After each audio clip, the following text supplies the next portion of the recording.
Bien, nous allons voir maintenant le transformateur. Donc, comme je l'ai mis dans les notes de cours, donc, vous avez ici un circuit ferromagnétique. Donc, ça veut dire en fait que tout le champ magnétique qui va être créé dans le premier solénoïde va être transféré intégralement dans le deuxième solénoïde. Alors, je vous montre ce que j'avais expliqué dans mon écran, c'est que ceci n'est pas un bloc de matériaux ferromagnétiques. J'espère que vous le voyez.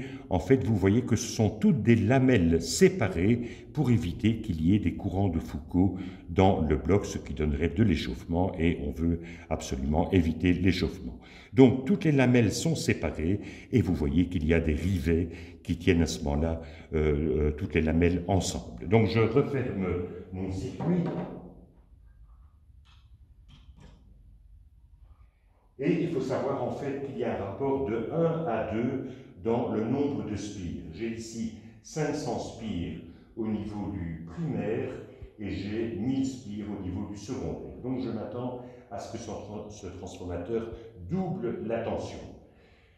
Vous voyez ici la tension aux bornes du primaire et de l'autre côté la tension aux bornes du secondaire.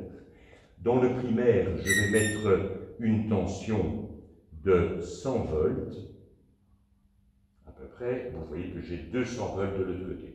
Je monte encore un tout petit peu, j'ai 150 volts au niveau du primaire, j'ai 300 volts maintenant au niveau du secondaire.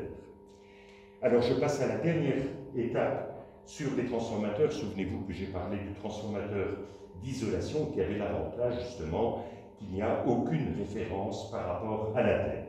Je vous montre ça tout de suite. Je vais retirer ici le voltmètre.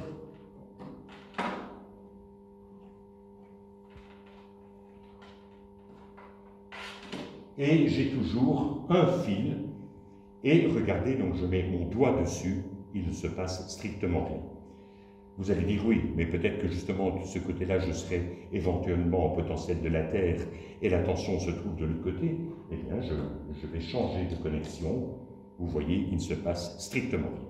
Mais évidemment, je ne peux pas mettre mes doigts sur les deux bornes à la fois, sinon évidemment, je recevrai 300 volts et là, j'aurai une belle électrocution.